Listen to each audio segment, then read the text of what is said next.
inside for Albert. Albert will get the score. Fiddler, his farewell. He captain to a legend and probably rugby league immortality. That's not a try, that's a miracle.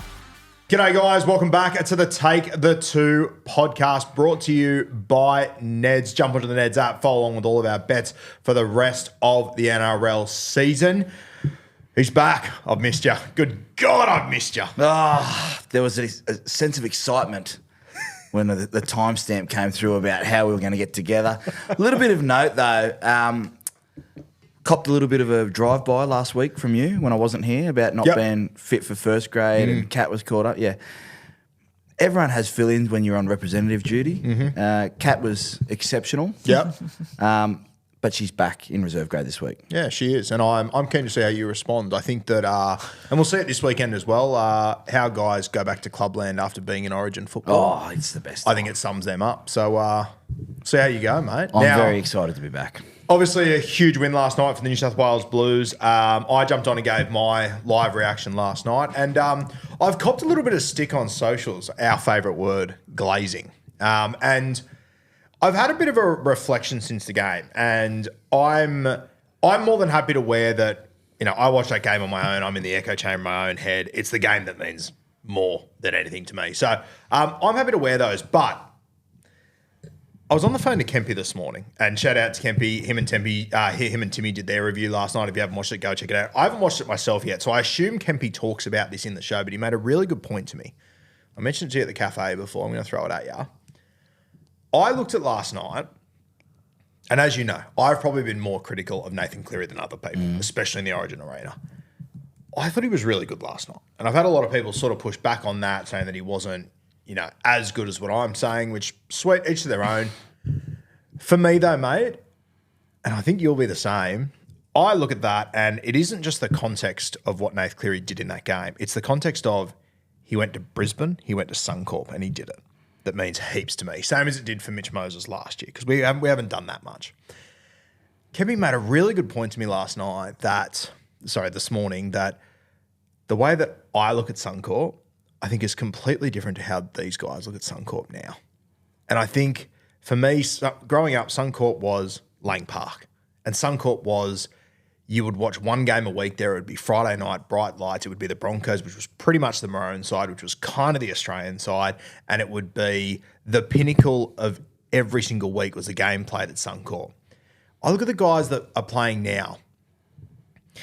They play Brisbane up there. Brisbane are not the same as what they were years ago. I think that underbelly that they had for years and years really lacks. They play the Dolphins there on a fucking Saturday at 5:30 p.m. They have Magic round there where they go up there for a fun carnival, all that sort of stuff. Mate, I'm not sure if Suncorp holds the same regard to this next generation as it did to me when I was a kid, and to you, I'm sure, when you were a player. What are your thoughts on that? It's not nowhere near as daunting. No, I don't think they're scared of it anymore. And I look at my analysis of Nate Cleary and I go, fuck, he's a New South Welshman that went to Brisbane and did that. I even think this next generation of, you know, people on social media and people growing up, I don't think they look at it the same way we did. No, they don't. And based off a couple of things, Nathan Cleary's first grand final win was in Suncorp against South Sydney. Dylan Edwards, Isaiah Yeo, Brian To'o, like all those guys. When you go to, in 2011, when I went up to Suncorp, I was like, holy shit, they're going to be on top of me. I'm going to be able to hear everything. I'm going to be able to like hear nothing at the same time. How am I going to handle this? And then you get out there and it's fucking loud and all that kind of stuff. But it was like a sense of occasion. Or you've arrived. You're on the hallowed You're turf, on the stage, right? yeah. Because it's used so much now, it's become a stadium where people love to go and play. Yeah. Like, you want to play in the big stadiums. It's like if you played, you know, when they play at a core. Like, that's the grand final stage, but you don't go there every week going, that's going to be the grand final stage. By the time you get there, you might have played there 3 or 4 times throughout the year. Yep. It doesn't hold the same regard as what it does before, and that was evident by the crowd last night. Yep, 100%. The crowd, the Blues crowd were very loud, very, very loud. Usually you can expect Caxton Street to be pumping. You know, everyone's had 3 days on the rums and they've come in shorts and thongs and they want to kill you. It's a nice place to play now. Yeah, and mate, it's just the way that this new generation looks at Suncorp, I think it's the way that the new generation look at footy, right? Okay, yep. I've said this before. We love rugby league. I love rugby league to the point where I'll still watch 6 games every single week. Love it. Pull it apart. Text you. We are nuffies, right? There's a large percentage of the NRL, respectfully, that like the lifestyle. Yeah. They do it because they're good, and that's not a bad thing. But the guys that go to the next level love it so much that Nathan Cleary would have been thinking, if I can do this, exactly what you're thinking. But doesn't mean that everyone else thinks like that. They're just thinking, Origin, I know what I've got to do, all that kind of stuff. The younger generation right now, some of them want the lifestyle. So that there's that, I remember talking to Dally M medalists and stuff like that, and people would come and like, who's that? And you're like, what? You don't know who this person is? Like the traditional part, and we've got I reckon sometimes me and you are a little bit too hard on that, and we sort of turn our nose up someone that doesn't love that. We've got to respect that they don't love that. Bloody oath, yeah. We've got to embrace that though. Yeah. And you can get the characters and stuff out of that. But yeah, you're right. It's a great point by Kempy. I love the fact that he's brought it up being a Queenslander. And we're about to get into it. It was so good to see us win up there. And you think about all the heartache we've had up there. I lost the game 3 up there, 34-24. It was over in the first 20 minutes. Last night, that first 20 minutes was some of the best footy, toe-to-toe, two boxers just going bang, bang. Who's going to hold their gloves up longer? And New South Wales did that. Talk to me about the game. I vomited my thoughts already. You took that in this morning. And you know what? My thoughts when I watch the game on my own, then I jump behind the mic and I go straight away at midnight and I talk about it. Watching some of it back this morning, at times I do think maybe I have overplayed it a little bit because the emotion got to me, but I'm never going to fucking apologise for that. Don't hold your breath on an apology for that. You will not be getting it.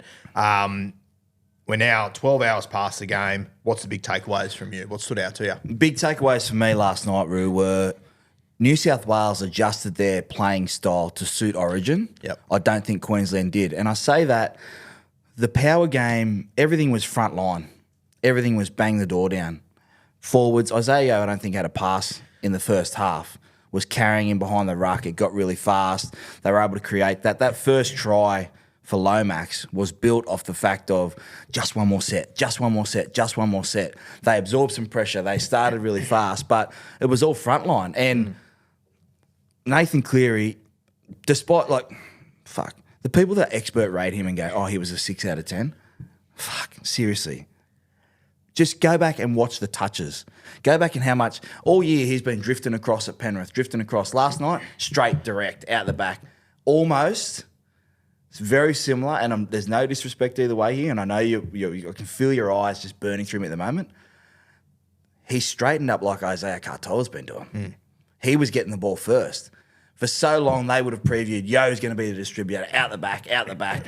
Cleary steps up, bang, goes inside, knocks the door down through the middle, looks out, plays in. Then Moses steps up, has a run. All of a sudden, Queensland are going, shit, it's really fast and at us.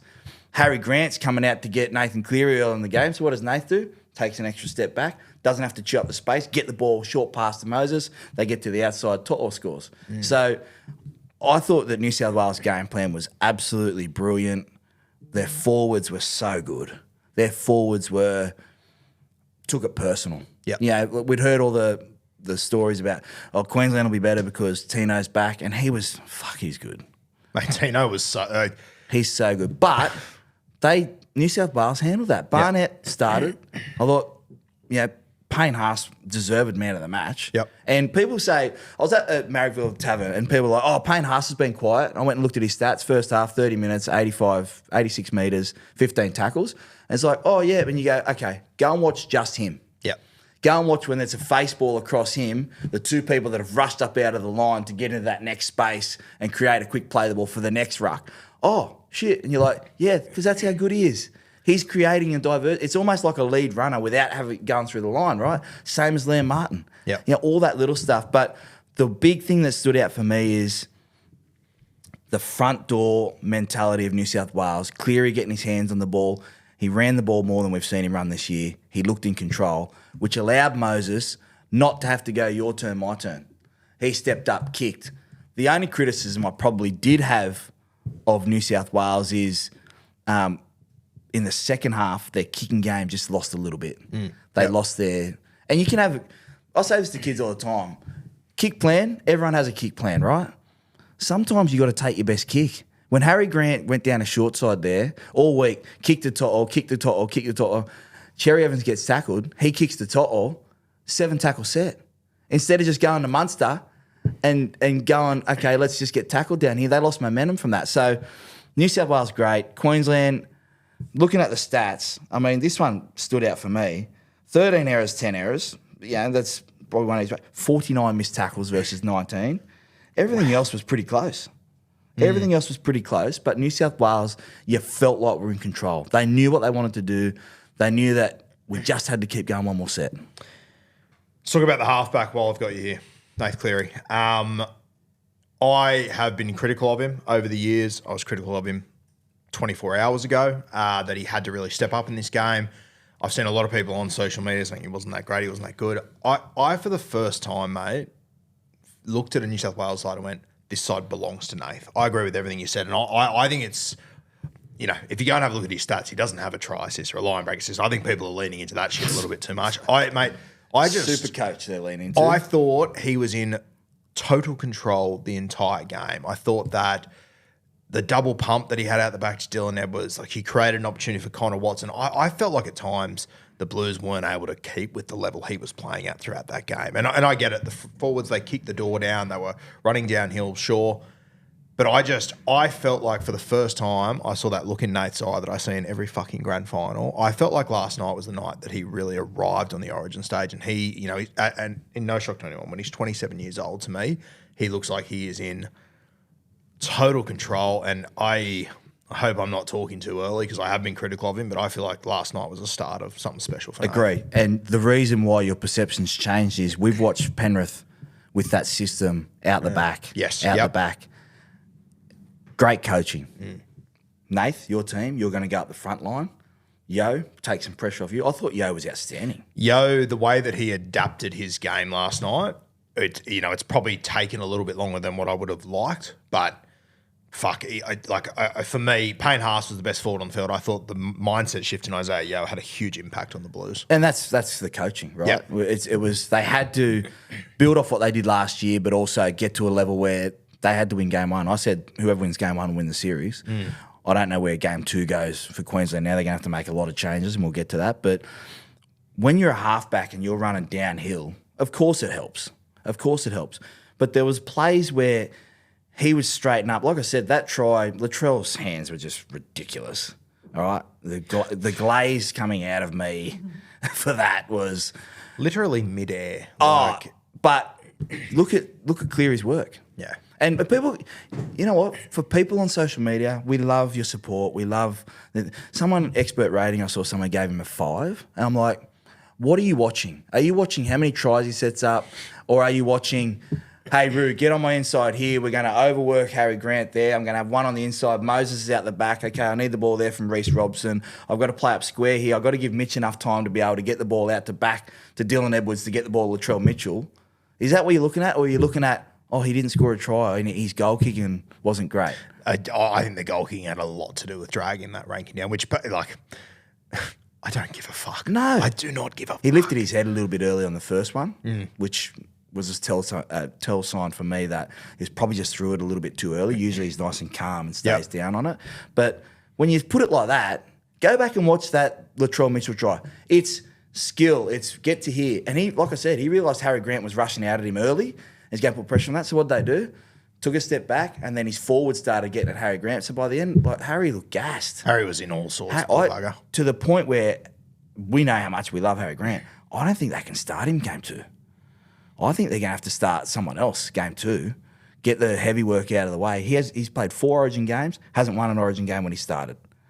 I think they're going to have to make that change where they're going to have to start maybe Kurt Mann, whoever else, and then bring on Harry Grant to finish the game because he was so gassed. When you're tackling Payne Haas, Barnett, Crichton coming back on an angle, then you've got Yo, all of a sudden, we haven't even passed it to one of our best players, our director yet. And then they kick into a corner. It was just so refreshing. And credit to Mitch Moses because we went toe-to-toe on this. Yep, I said Cleary was my halfback from day one. I thought Mitch played the perfect role of when you're hot, I'm going to not need the ball. Yep. I'm going to support. His defence, best I've seen him defend. There was question marks. Oh, his right shoulder. Body in front, make a play. He made a couple of try-saving tackles on Nanai that was just fantastic. Both their defence was huge. Mitch in particular, he was enormous. I was told last night by someone reasonably close to Blues camp that Mitch pretty much went up to Nath on day one and said, "You're the guy. Tell me what you need."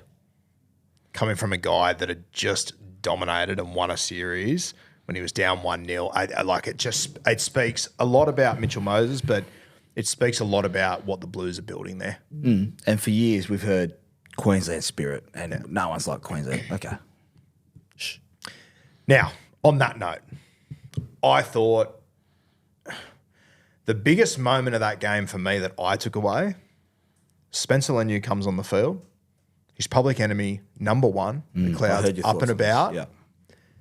I cannot believe they didn't kick the football to him at Suncorp Stadium and go head-to-head with him. What are your thoughts? Totally agree. You're 100% right. When he came onto the field, I was expecting a fight. Yep. Kick to him. We want him. Not kick the other way. And you know what the great thing is for New South Wales is? He knew that. So he was like... He knew that for 10 weeks. Yeah. He's known that for 12 months. Okay, that's great. So New South Wales are in having a twoies last night going, "Oh, boys, they didn't even want to tackle us." Yeah, they didn't want to tackle Spencer Leniu. So, again, I'm going to break down some stuff in a second, but New South Wales were dominant. Again, the back five, I was adamant Zach Lomax had to be in the side and proven right by that point. I got that right. Yeah, 100% you did. Yep. I think he should goal kick, to be honest. I said that early too. I think he should goal kick. I know he had a shocker last night, but he just is origin. 500 metres or nearly 500 metres between them. They do need to get some stuff back on their catching, diffusing bombs. Yep. I think the decision from Toto a couple of times, how far out. Usually the rule is outside the 10, let them have it and swarm. Yeah, and for game two, Nene, I'd be Dylan Edwards. I'd be just backing off a little bit. And I'm not Dylan Edwards, so people go, "Oh, you're not a fullback." Played 2 games, got sacked after that. Thank you. 2 more than most. In fullback, I mean, not just 2 more. But what I'm saying is that they'll have to learn from that and get better because we haven't seen that from Toto and Edwards together. But the Spencer Leniu thing was it was really like, are they really not kicking to him? And then when they didn't kick to him and you saw how upset he was, I was like, fuck, we've got that. We're in their heads. And mate, and that, like, when you compare those 2 moments for me, I agree with you. Brian Toto shouldn't have gone for that ball.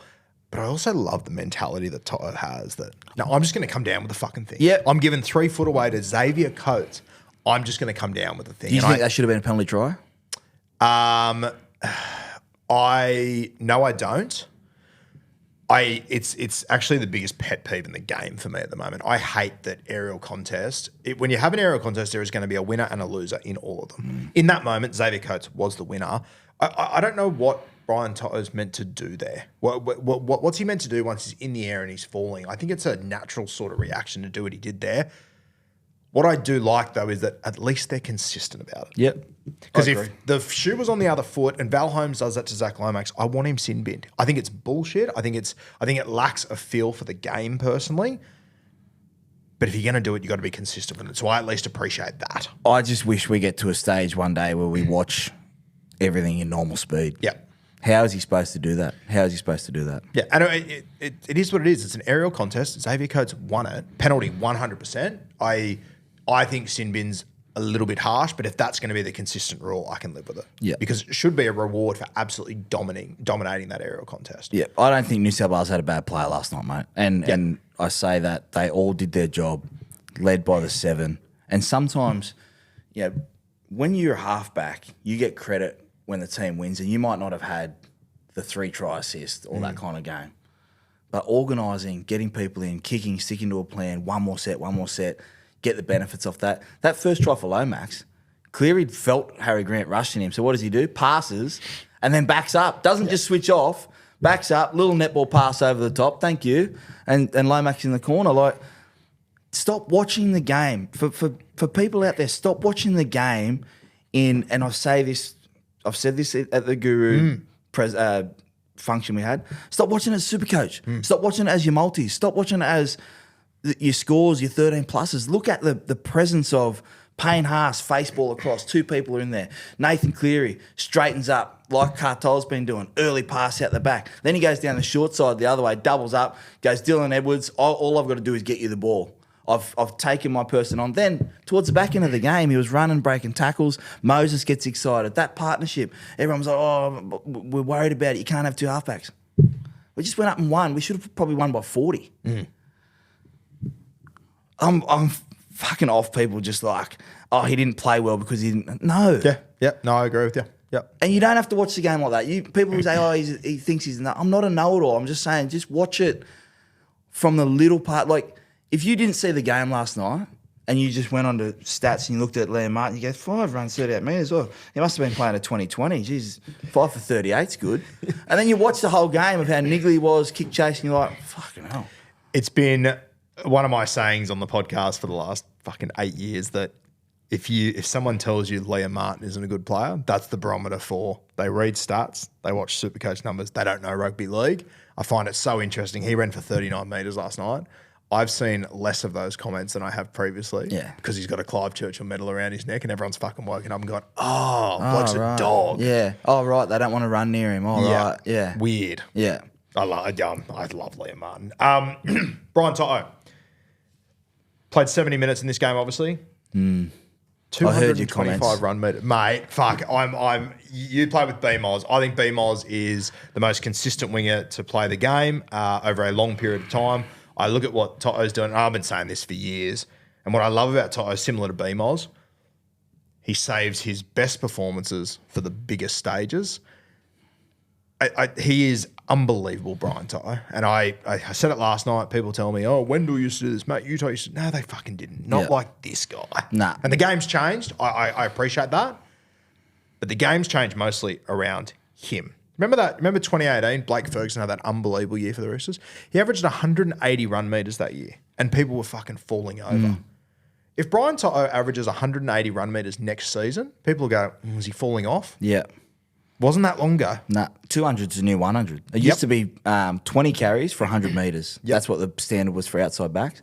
Now it's 200 metres. Yeah, and he has changed the position forever. Yeah, and how influential he is to that side. Like defensively, they got their pants pulled down a little bit. I thought the shift. I'm about to break down Queensland in a second, but for those 2 wingers and Dylan Edwards, he's had a rough year at Penrith, what they've been going through. But for those 2 wingers to not play a lot of footy this year, come in and run for that. To'o's work rate, it's his movements in between tackles. If you watch when he carries, he has one carry off the line, I think in the first half, where he ducks his head. Yep. And it's like, what? You're going to put your head in there? Like, no thanks, I'll just pass the ball.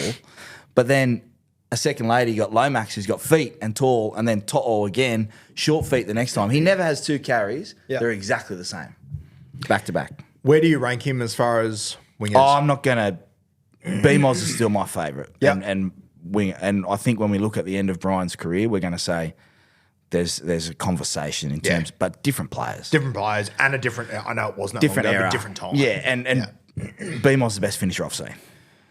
Yeah, that's fair. Yeah, Best I finisher agree I've with that. seen. Yeah. In terms of work rate, the game right now, To'o's, it's probably, I love watching. There's going to be a play. combo. Yeah, it's going to be a huge combo. And I mean, I know it's early days of him in the rep arena, but geez, Lomax putting together one hell of a resume.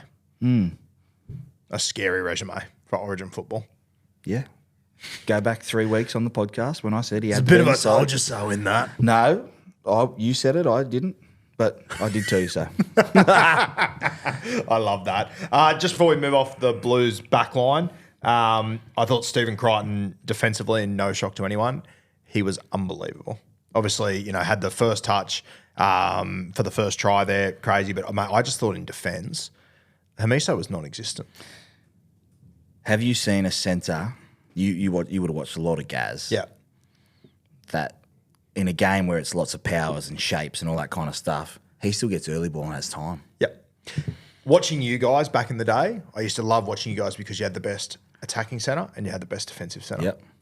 Stephen Crichton's both of them together. Yeah. He literally is both of them together. They don't know. They didn't know what to do with him when he got the ball early, which I think Nath threw him a pass and he still skipped around and you're like, he might score every time he touches the ball inside the red zone. Yep. And just his presence, his leadership, such a good player. And I feel like every New South Wales game for the next 5 years, all the chat when it comes to centres is going to be about Latrell every time. Mate, Critter just can't be ignored in those conversations. No. You look at he's 25 years old. I've got this for you. Yeah. Has New South Wales ever had a better back five? Consistent back five? Well, when you consider that Turbo's not even in the team and on his day, he's potentially the most damaging player the game's ever seen as an individual, I don't think so. Which New South Wales back five would you put up there to compete with this current back five? Get us in the comments. I haven't got them on list right now, but I'm just saying from what you're talking about, that back five covers everything. X factor, power, yardage, defensively, big game players, leadership. Or just say you'd have to put up that early 2000s. I'd love to see the Minicello, Matt King. I'd love to see Gaznia. the 2005 team because I think Gaz Coops, Yes, Minicello. Yeah. But again, you're not comparing errors, but you're looking at terms of what that body of work was in that environment at that stadium. Yeah. It is a great back five. Yeah, it's terrifying. And when you've got the pack rolling like we do, to have those guys there is just, it's crazy. A guy that got a bit of criticism for his selection, which I thought was unwarranted. He had a bit of a mixed bag night, but I just love the energy that Hudson Young brings. Who's criticising? There's heaps of people out there that shouldn't be there. Look at his first touch. He played in the middle. Yeah. All right? He's origin. He just screams origin.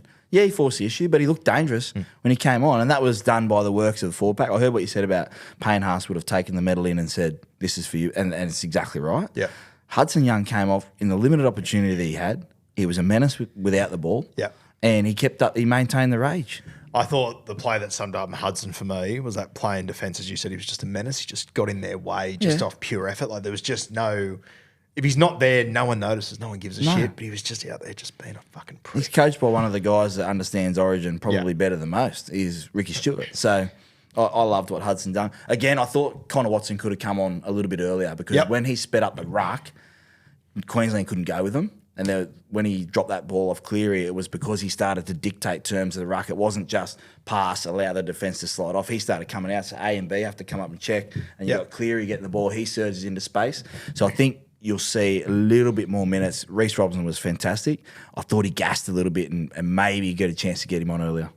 Yep, I think that's fair. And as Robson probably should gas, working his fucking dick off. Credit to Laurie Daly, Craig Bellamy, a couple of controversial selection options and whatnot there.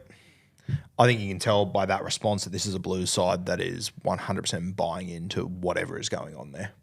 Yes, and when you have one of the biggest names in the world in rugby league, Mitch Moses, talking to Nathan Cleary, that mutual respect, that understanding of ego of, hey, this is your team, that becomes contagious. Yep. It becomes contagious, mate.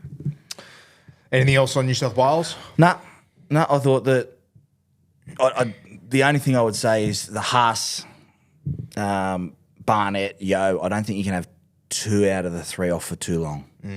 I felt like Yo, when he had his rest, I wanted him to come back on earlier and finish it off. I don't know if you're going to be able to have... I thought Max King was sensational. I thought that they started to lose their way a little bit at 14-6. I wanted Yo to be on just to steady that. Yeah. I thought they got a little bit small there for a bit, and you're asking Payne Haas to play 60 minutes in Origin, which is ridiculous with the amount of work rate, but he can do it. But I just thought maybe Yo could come on a little bit earlier. All right, talk to me about Queensland. Let's start with the halfback. Captain of the club, captain of the state, going through an absolute shitstorm at the moment, working out contracts, leaving Manly, all this going on. He hasn't played good footy, in my opinion, in 8 weeks or so. I thought that was probably the worst Origin he's played, or the quietest Origin he's played in a number of years. What do you do? You never felt like he was a threat last night, did you? No, he not wasn't even a ball little bit. running. I mean, he had a couple of short side raids early on where you thought, okay, they can get to the outside there on that left-hand side, which I think the Blues will be better for game 2. the great halfbacks find a way to get everyone involved. JT found a way to get Mango involved. Johns, would find a way to get Minicello involved without having to get them the ball and be around the ruck. The spine for Queensland last night looked really disconnected. Yep. They had a plan that they wanted to stick to in terms of their kick plan, but I think it's a best kick. Yes, you want to stick to a game plan, and I get that, but you got to take your best kick. Harry Grant is such a great player, but there was a disconnect between 9, 7, 6 and 1. Callum Ponga didn't get the ball till the second half. What do you mean by best kick? What are you saying when you say that? Okay, so let's just say right now, last night Queensland's game plan was to kick to Brian To'o on the right-hand side, right? Yep. When Cherry Evans gets tackled on the last, what would you be expecting to do? Find Munster. Find Munster. Yep. But the plan, they stuck to the right side. So that you talk to halves and but that was the game plan. You're like, you fucking gave away a 7-tackle set.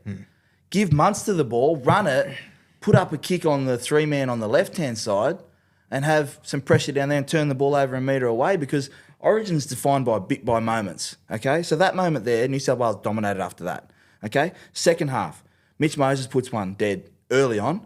New South Wales don't see the ball down there for another 15, 20 minutes. They lose momentum off the back of that. So when Harry Grant goes to the short side, puts up the kick, which is the game plan, I just thought that Munster, Ponga, even Ponga down a short side to run it and kill it in the corner, because it's such a big momentum swing. And then you've got great ball runners in Ponga and Munster. They didn't load up to the right-hand side to go left at all. They went right in the first half, and it was all off the back of Pat Carrigan and shifting out that. If you had Cherry Evans drifting across, one underneath, lead runner out the back to Munster, Munster skipping around trying to get at Martin, lead inside Cleary, out the back to Ponga, that's the shape to try and get on the outside, because you want Crichton to come and make a read. Yep. He made some great reads last night. But just because you don't catch a fish the first time you cast your rod doesn't mean you go away. You got to keep going back there until they can stop it. That was Ben Hornby's thing. We're going to keep going. If they stop it once, great. We're going to go there again and see if they can stop it again. Same shape, different options. Everything's got 4 or 5 options of every shape. Cherry Evans didn't find a way to get Munster involved, and then in terms of that, Munster can't get Ponga involved. Yeah. And then Harry, the ruck, it was real wide, which has allowed New South Wales to get up and dominate 3 in the tackle. There was no Hammer just sniffing around the ruck and then Carrigan a little offload out the back and they just flood the middle. It was sort of go to here, go back, kick. And then I think I don't know what the kick count was, but Munster kicked the ball more than Cherry Evans. 12-9. Munster's way. Luke Brooks doesn't do that at Manly. So something must have been on. I don't know, but they just looked like they were disconnected. And I think for game 2, there'll be conversations around whether Tom Dearden will be the 7 or Cherry Evans. I think it's a call they probably have to make. I think it's an enormous call. I think it'll be the farewell that DCE doesn't deserve. But, mate, the series on the line, I don't think you can And once again, if DCE had come into Origin with some good form, he's maybe earned the opportunity. But, mate, after the last 8 weeks we've seen from him and everything going on, I think they have to make a change. Yeah, I reckon they might make a change at 9 too. Yeah, okay. So what would you do there? Is that a case of, from listening to what you said before, is that a case of you play Ruben Cotter there for the first 20 minutes? Is that a case of you bring I think Ruben Cotter should be in the middle anyway. I don't think he's a back rower. Yeah. I think that you look at the pack that New South Wales picked and you go, Ruben Cotter, I want you to get after Mitch Barnett. And he feels more comfortable, protected in the middle on an edge. It's really hard for him to get involved. They went down that left edge twice. They got Ruben Cotter. They got Nene, and then the other side they got Ruben Cotter, right? So I think Ruben Cotter into the middle. Harry Grant is such a great player, but he looked gassed. He looks short of a run. And when he's scheming at his best, he's controlling the middle of the ruck like Cameron Smith did. Yeah. So I'd have maybe potentially Kurt Mann go out there and tackle for the first 20 minutes. I don't know what other utilities because I don't really look at the Queensland side, but Harry Grant is 0-4 when he starts in Origin. Yep. When he's come on, when Ben Hunt's done the job, he's been able to dictate, change momentum because he sees everything. He's so smart, right?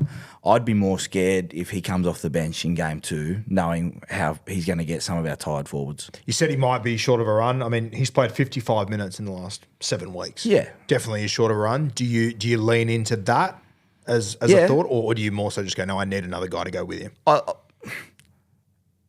Reece Robson, I thought, played too long last night. yeah. It's, Connor Watson changed the dynamic to finish the game. I just think that for me as a New South Wales fan, I hope they don't do it. But if you started with bash, set for set, oh shit, Harry Grant's on, that's more of a threat than let's just get at Harry, tire him out. He's going to try and bust his ass to get in everything, and he did. Yeah. But you were able to they found him a lot, the New South Wales Blues. So maybe they look at starting a Kurt Mann, starting someone else, and then he comes on, 15 minutes in and is able to finish it. It's worked for them when they've won series, which is why I don't know where they go to for game 2 for that, but it's worked in the past for them when they've started Ben Hunt. Harry Grant comes on and he's able to dictate that. I'd be more scared of that. Yeah. Bo Fermor. Should have started. Mate, I couldn't believe he didn't start. That when I saw that they were one, mate, I thought Lindsay Collins would start, and I thought Bo Fermor would start. I was shocked that neither happened. I was kind of surprised that both didn't happen. Well, but Bo Fermor in particular, to see him not get on until the 65th minute. Bo Fermor has the potential to be Liam Martin. Fucking oath he does. For Queensland. With upside. Toe-to-toe, toe-to-toe, fast, physical, in your face, I'll protect you, Munster, all that kind of stuff. I think they will make some changes. I think they'll probably push Ruben up front. Mo might be under a little bit of pressure in terms of what that looks like. Tino, Paddy Carrigan, that would scare me a little bit more in terms of you've got big Tino, offload, skillful, Paddy can distribute, and you've got Ruben Cotter who's fast foot speed around the ruck. Bo Fermor on the left edge, Nene on the right. And you've got guys that have got different styles. You've got Nene, skip out, kick chase, all that kind of stuff, right? And you got Fermor who's just going to be an absolute pest and try and get at Nathan Cleary. That's how I would do it. And then the other part is their bench was sort of, if you look at the benches, have a look at Loiero. For me, is either going to start or I don't know if he knows how to come off the bench in terms of what that first game. You know how much of a fan I am of him and what he's done at Melbourne, but it'd be hard to get into the pace of the game when you've been bashed, and you got to try and go and do that. So they had Fermor go to an edge, and then Loiero, who's usually a starter, come off the bench as well. So you got 2 starters coming off the bench, whereas Spencer Leniu has done this pretty much his whole career. Yes, come off the bench. Yeah. He's a bench Connor specialist. Watson's done it. Yeah, Hudson Young. Okay, so I reckon that they'll change the pack a little bit. Geez, Rob Toyer's so good. He was going to be my next conversation point. I think another example of not getting all the stats in the world and all that, mate. Latrell Mitchell had that one moment last night where he wasn't even touching planet Earth and he managed to get the ball away. Outside of that, I thought Toyer did such a good job. Yeah, agree. And the left edge, beg your pardon, where New South Wales scored their points, very different edge. But on the right, you felt like Coates and Toyer, that's a scary combo. And maybe Coach should have stayed out on that. I don't know. I didn't watch it closely enough, but I was very impressed with Rob Toyer. I thought early he had a moment where he had to have really fast hands coming out of their own end. He nailed that. And then I know it was counter-attack, but, on debut, just to nail that flick to Xavier Coates as well. I thought he ticked a lot of boxes in that game. I think that there's a lot of changes they have to make. I think that right centre is definitely not one of them. And we spoke about it in the preview, mate. I think it's underappreciated just how important it is to be a good defensive right centre because, the natural way that guys pass, vast majority of guys, is right to left. Your left side tends to be. But the whole side. thing was, if you had to said at the start of the week that was going to be the game Rob Toyer had and Latrell Mitchell had, Latrell had moments, but he handled himself. That was going to be a matchup for New South Wales that they were supposed to exploit. I think New South Wales played it perfectly. We're not going to overdo it. We're going to go down there with some shape. We want you to carry the ball when you can, but when the moment comes, you ice it. But I thought Toyer was fantastic. All right, we've got a bit of construction going on in the building, and I just did a lap of the place, Payne Haas, chest puffed out, ready to take on some tradies. Lucky for them, I didn't find them. But if you hear a bit of background noise, that might be what it is. Lucky day for them, mate. Yeah, lucky day. Maybe the Queensland fans trying to work out, put together what's going to win game 2. Now, I want to talk to you about it. The goal kicking last night was all over the place. Are we looking at a little deflate gate or what's going on here? Yeah, this is... Origin balls are different because of the sponsorship and the way that they feel. So they will be a little bit more rounder. But this used to be a pet peeve of mine. When you play special rounds in the NRL, don't change this. This should never change. I played a game with the old brown in the middle and white at the ends at the SCG. It was heavier. Yeah. And people go, it's in your head. You're like, no, kickers know, right? It's like golfers. They know when they pick up a different club that's not theirs or their ball that's that one they haven't been using. But in terms of the kicking last night, I thought it was both sides had moments where it was pretty average in terms of their kicking. The goal kicking one, I said earlier in the show, Nath probably lifted his head, I reckon, a little bit more than what I've seen him do that. And then sometimes that can just play in your head, and that's probably the worst I've seen him contact the ball. Lomax missed from next to the post as well. So I'm expecting that to change. But if you get a normal football, like grand final footies are very, very close in terms of sponsorship. So that doesn't change too much, right? When the Origin one comes, you've got the colours are on either end. Yep. So it's a brand new batch of footies that haven't been kicked in, right? You train with those footies every week and you'll be able to control it, feel the difference, right? They've trained with it for 5 days. So you're going to have some miss things. And people say, oh, you're talking shit. No, I'm telling you, you can feel the difference. Couple of big moments before I wrap up. 14-6 from Queensland, take the 2. Moments in Origin matter about momentum. If they go to one score game there, 14-8, crowds into it, we're one play away from tying this game.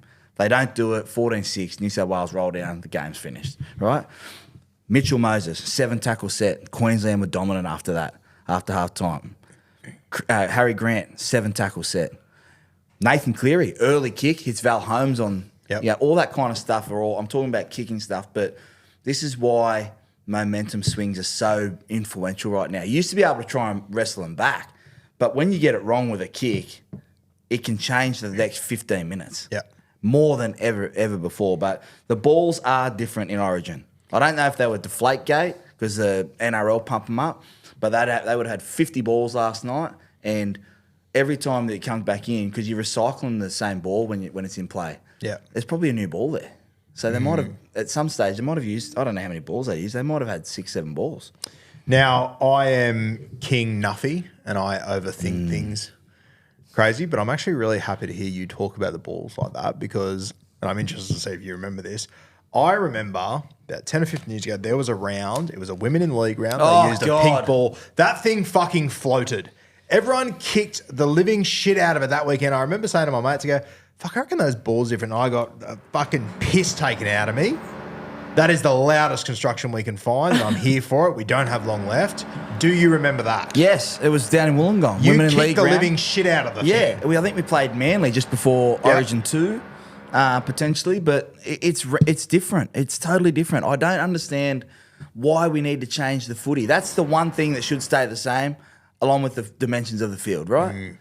Why we go to that round? It's a round ball. It's a different. They have to change. Think of it this way: you're making a chocolate, right? Your favourite chocolate, and you just make the plain chocolate, right? They don't just put the sprinkles in and it makes it exactly the same way. They got to mix new chocolate. So that's what with the balls. It's a whole new different leather and everything like that. And people can say, "Oh, so no." 1, you've never done it. Okay. 2, okay, you've never done it. And 3, it's different. Okay, it's different. And 4, you've never fucking done it. Yeah, that's right. So shut the fuck up. That's right. I love it. Unreal. That makes me feel so good about my crazy thoughts 10 years ago about the... Why do you think cricketers, when they bring out like a brand new ball, they have 5 brand new balls and they pick them up and they go, oh, and they feel... It feels different. It's got to feel. When you know, you know. I love that. All right. Origin, are we done and dusted? Done and dusted. I think the big storyline for New South Wales is maintaining the rage. I want to wrap the series up in Perth. I want to be on that plane, the red eye, with a hangover of Tui's blue, Tui's new, and coming back to Sydney for a sweep. Yeah, and I want to fill that fucking stadium. I want everyone to have a blue wig on their head. I look at that Spencer Leniu moment, mate, and I think the Blues can use that as a turning point in Origin. I genuinely do. I think that's the first point you can sit there and go, they're scared of us. They do not want to take us on. Well, at Suncorp, in their backyard, they didn't want to go toe-to-toe. That's the first clip you show. Yeah, 100% in your review is, hey boys, look at this. Yeah. We're in their heads. I posted that clip this morning. Within a few seconds of posting it, I just kept track of how, who was liking it early. Trell Mitt liked it within about 30 seconds. I thought, okay, maybe we're on to something here. We need to get Trell Mitt on the show at the end of the year. We do. Trell, you say whatever you want to say, mate. It's no agenda here. I'd love to have him on the show and talk to him about. Have you had much to do with it? No, but from afar, I'm such an admirer. He's the pressure he was under last night, and to be able to do that. Yeah, Yep. he probably had that mistake he'd like back, but some of his defence and aggression, it was like he's been playing fullback for the last 3 years and just goes into centre. And people talk about Tom Drabojevic and go, oh, he can play here. Latrell can do that too. Like if you said, Latrell, we want you to play fullback, he could do that. He just had big moments. If Cameron Munster is Queensland big moment guy, and he's always there in that moment, and that's going to be the challenge for Queensland is how do they get the spine? How do they get Cameron Munster and Callum Ponga the ball? Maybe they do go front line and not play out the back. But Latrell Mitchell has been that for us. He's a big moment guy, and he's one when you're looking in the sheds and you're getting ready and you saw Crichton bounce in and you know the form that he's in, and you just look around and you just saw, you spoke about Nathan Cleary still he focused. You look at Latrell, every time he made a tackle, it was like, okay. We spoke about in the preview that I think Latrell's the closest thing we've got to GI. I said to Kat, the one difference is that Latrell has got this silkiness to him that GI didn't have that level of getting to, in my opinion. Never had it like Latrell has it. GI is the better footballer. There's no argument there from me at the moment. But what Latrell did last night with those hands, I don't think GI could have done that. I played against, I think, the greatest Queensland side ever in 2011. And you look across from you got GI and Cronk and Slater and all these guys, right?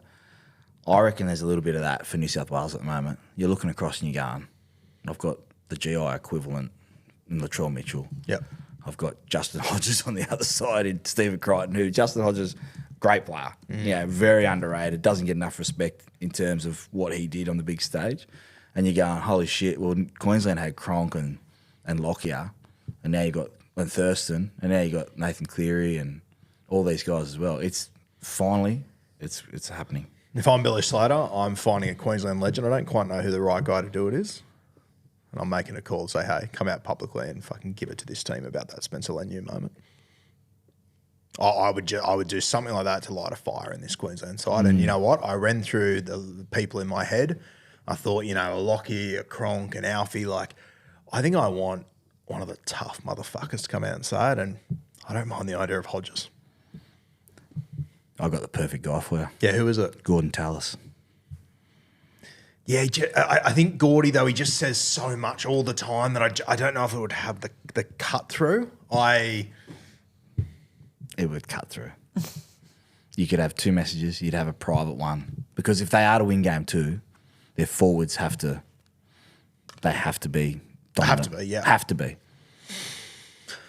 Perth, how bloody good. All right, now we have got, we are going to go through our tips for this weekend, to go through each and every game. So welcoming in Kathmandu. Hello, hello. How are you, my friend? What did you think of last night? Talk to me. Oh, I loved it.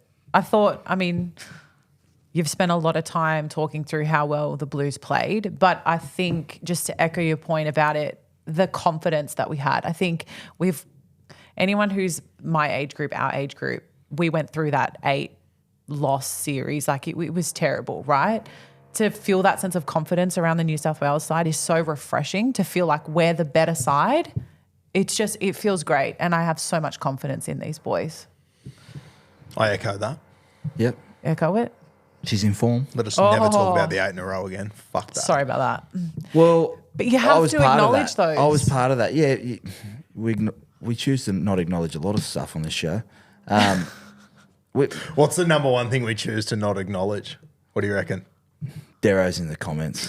They get a fair run, I think. Dero's in the comments. They don't get missed completely. Yeah, well, the 8 in a row will always stand. You can't chase it back. If we win 5 in a row, it'll be 8. You'd have to win 9 in a row to dominate that. Yep. But it was, like I said, that side in 2011 was almost a cheat code. Yep. But we look like we've worked it out a little bit it's our time now. It goes in swings and roundabouts. It's a great thing I thought about coming here this morning. I didn't bring it up. Nathan Cleary, 27. If he plays another 5-6 years, right? Yep. Could be arguably our greatest Origin player in terms of stats and points and all that kind of stuff. Guess who's next in line? Yeah, Isaiah. Isaiah Katoa. Easy. For years, Queensland, we've been watching you just recycle goat after goat after goat in position. It's our turn now. You know what? That's for you, Kempy. You know what I think is the most fucked up thing about the 8 in a row is that it was so big that everyone ignores they went 3 in a row from 15 to 17 again. But because they went 8 in a row, the 3 in a row almost gets ignored. 3 in a row is unbelievable in Origin. How many? Like they let won Kat what have was a it, look 10 from 11? Yeah, but how many series were 2-1? Oh, heaps of them. Yeah. Fucking heaps. Yeah, for sure. So it's not like it was 3-0. Yep. Does Cameron Smith come into their, not sheds, but like their pre-game and, because I love listening to Cameron Smith, how smart he is. Does he come in and does he sit down with Billy and JT and have a convo about, okay, well, how would we do it?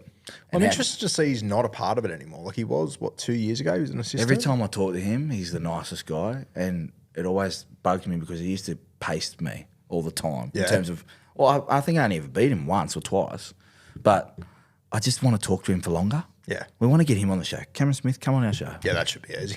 We'll make that work. But honestly, those guys like Billy, and this is totally nuffy talk, but like when you see those guys, Bill and even JT last week, I saw him at Para, and he's like, "Hey, Bunge, how you going?" Like he's just like, "God, I love you, but I hate you. You're a Queenslander." Yeah. I hate you, but I respect Sowie- you more than I'm willing to admit. What is it like having played to watch the boys play the way that they did last night? When you, I mean, I know we joke that we don't acknowledge it, but it was obviously a difficult time for New South Wales in the Origin scene, right? When you were playing, what does it mean for you to see? You talk about the strength of the back five, like just seeing that. What does it mean for you? I'm extremely proud. I'm one-eyed Blue fan. I don't waver any other way. The way that it went about it, the way that there was no frills, that the smartness that they attacked with, the desperation they defended with, the storylines around Moses and Cleary, like it all just fell into one.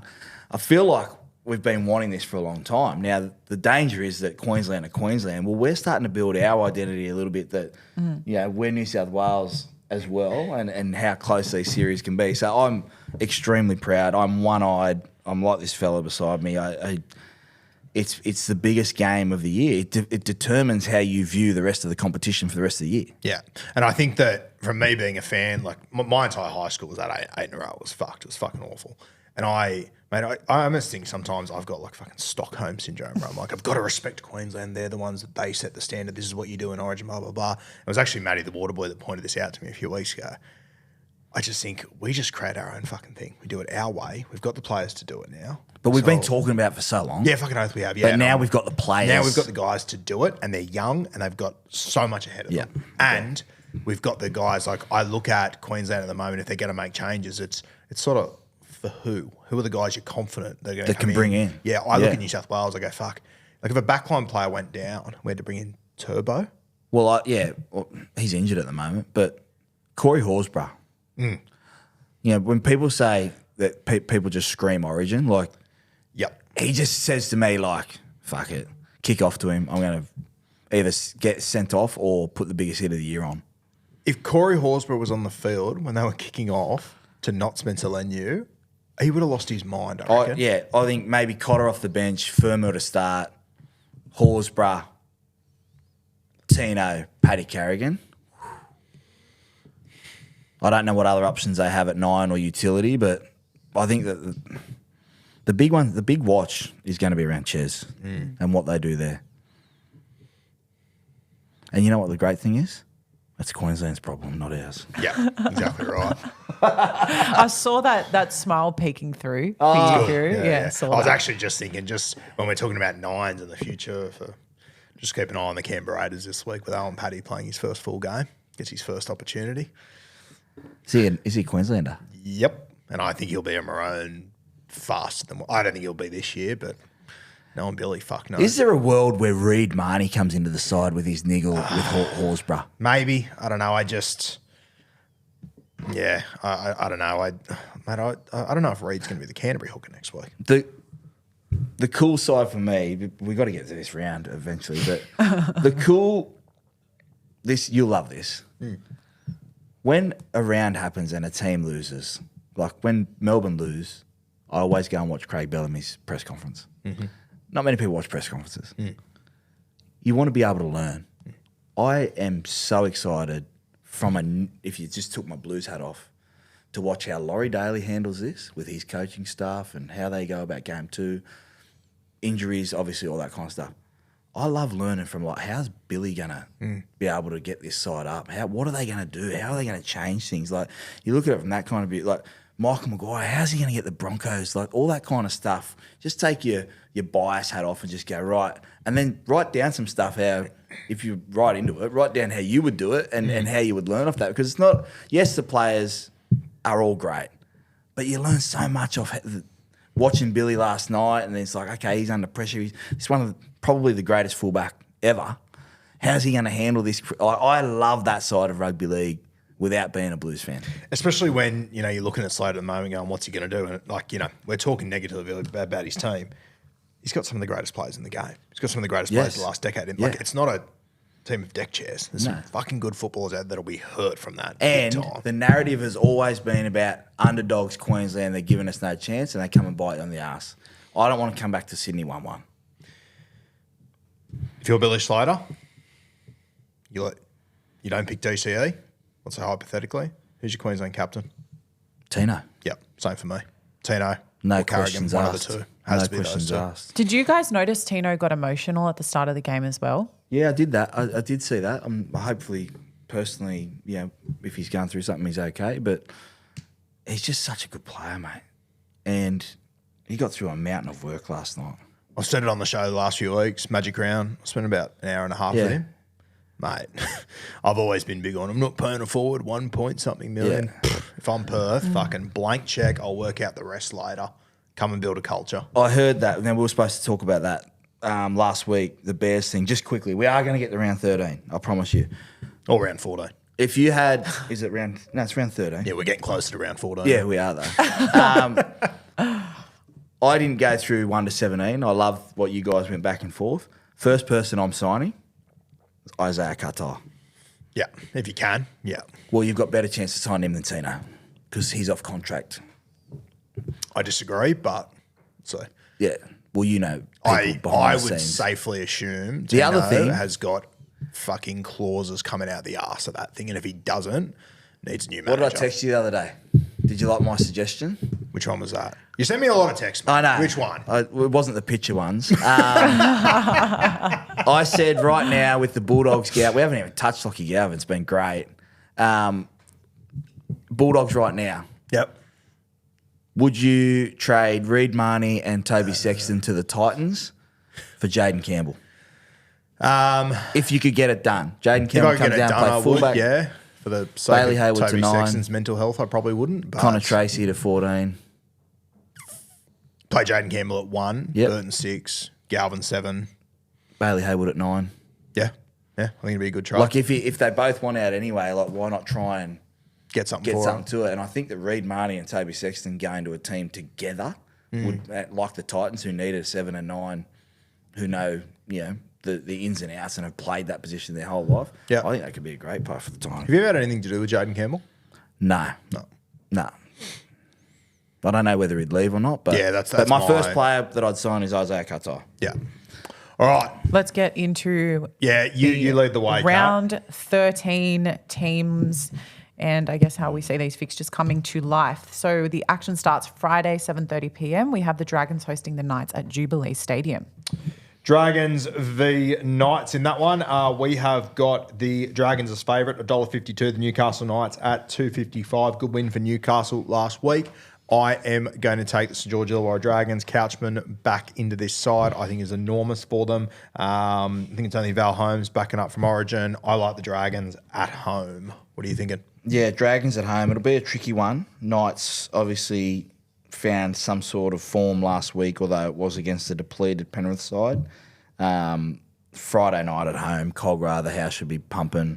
If they want to make the 8, they've got to start stringing a couple together. Dragons for me. 100%. Yep. Next All one, right. Kat. Saturday, 3 p.m. Super Saturday starts with the with Tino's Titans taking on the Melbourne Storm at Seabar Super Stadium on the Gold Coast. My goodness. Melbourne at $1.28, short price favourites there. Titans out at $3.70. I don't know. I can't bet against the Melbourne Storm in this one. What do you reckon? Neither can I. It'd be interesting to see what Craig Bellamy does with Cameron Munster. Whether he plays him or they go the Wishart route with Hughes and Pappenhausen both being there. And be interesting to see if he plays Harry Grant as well. Yeah, I think Harry Grant's the more interesting one. I reckon. Cam will just play because he loves playing. You're not picking me. I'm playing in this game. Yeah. I reckon we'll be up and ready to go. Next one, Kat. All right, Saturday, 5:30 p.m. We have the Cowboys taking on the Tigers at Queensland Country Bank Stadium up in Townsville. The circus is in town. I've loved this game over the last 3 years. Either team could win by 70 here. I think the overs is a great thing. Tigers at $2.95, Cowboys $1.42. I think the Tigers, Galvin leaves this week. I think it might, excuse the pun, galvanise a few boys there this week. I reckon Tigers get an upset. Cowboys for me, it's just one of those. It's a Scream Scott Drinkwater 110 Supercoach special. I think that one's at about $4.20 to be the highest scoring game of the week. I think that's a great bet. I think both those teams could score 28 plus. Yeah, Next one, Kat. We're still on Saturday, 7:35 p.m. kickoff. We have the Manly Seagulls hosting the Brisbane Broncos at Four Pines Park. Broncos at favourites, $1.72. Manly at $2.15. Turbo out of this one. Both fullbacks missing, Rishi Walsh and Turbo. I kind of like the Seagulls at home at $2.15, mate. What do you reckon? Well, you would think Daly Cherry Evans has some credits in the bank that he doesn't have two quiet games in a row, so I'm expecting that to be the headline. It's a pick 'em. I think it's a bit closer than what Neds have got it at the moment. Yeah. Both these sides... I'm going to take the Broncos. What I saw from Manly last week just was not good enough. It'd be interesting with Payne Haas, obviously coming into that game, under a bit of an injury cloud, played big minutes, was huge. Reasonably short turnaround there. Keen to see how many minutes he plays there. Next game, Mandu? We're now on to Sunday. We have the Rabbitohs taking on the Warriors at Accor Stadium. $1.77 for the Wars with Fisher Harris and Barnett back in. I'll take that every day of the week. I like that too. Their games over in Australia have been tight. I reckon they'd be frustrated with how they lost last weekend, their attack. Chanel Harris, Tavita, Luke Metcalf, I think probably needed to do more in that last 15 minutes to be able to ice some of those moments, and they would have learned a lot out of that. Rabbitohs, Sullivan, they weren't convincing against the West Tigers. I've got Warriors. Yeah. Okay. Now we have the Battle of the West. This one kicks off at 4:05 p.m. The Penrith Panthers taking on the Eels at the shared stadium of CommBank. Eels at $2.30, Panthers $1.60 at 8:04 p.m. last night. I had Parramatta winning this in an upset after watching Nath and Isaiah Yeo last night. I think I'm probably going to take the Panthers to bounce back in this one. Yeah, I'll be taking the Panthers. I'm calling this game. It's the talk around Penrith whether they're going to make the 8 or not. This is their grand final. Like, I think if they can win and tread water, they could win 6 in a row. Yep. But I could also see them losing 3 or 4 through this period and fading away. So, Penrith for me. Because they're a long way off, and on the ladder they're last, but last has never been closer to the top 8 at this point of the year. Really interesting one. Okay, last game of the week, we have the Roosters taking on the Canberra Raiders at Allianz. This one kicks off at Guru's favourite time of 6:15 p.m. on Sunday. Roosters $2 out favourites, outsiders. Raiders $1.82. Bit of a flip a coin for me. I think if the Roosters can win this game, mate, I'm probably putting aside I don't know what I'm going to get week to week from the Chookies. Yeah, agree. That's the noise in the background, is it? Because we feel like we've had that convo a fair few times this year. Ricky Stewart's going to be the coach of the year, I think. You got Ricky as coach of the year? Yeah. I've probably got Webby in front at the moment, but I think it goes. It's weird how they rate coach of the year. Yeah, a bit like the expert ratings. Yes. For Origin experts.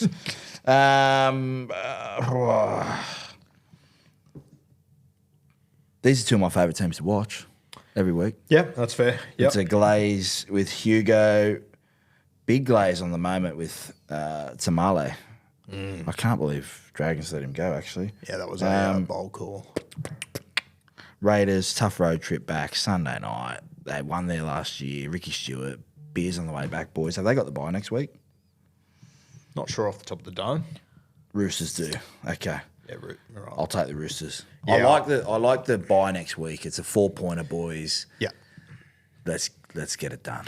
It's one thing I've sort of started to notice this year. I always thought off a bye, teams tend to, I mean, I reckon it's team going into a bye this year. Mate, coach says you're going to have 3 days, 4 days off after this. Guess what, boys? Sunday night, Monday, quick recovery, probably a beer Tuesday afternoon. We'll train Wednesday and you can have the weekend off. Oh, get me back. Love that. How good. All right, guys, that will do us for this week. I have got my bet of the week. So Stop. Yeah, hit me. The field goal set up last night from New South Wales was putrid.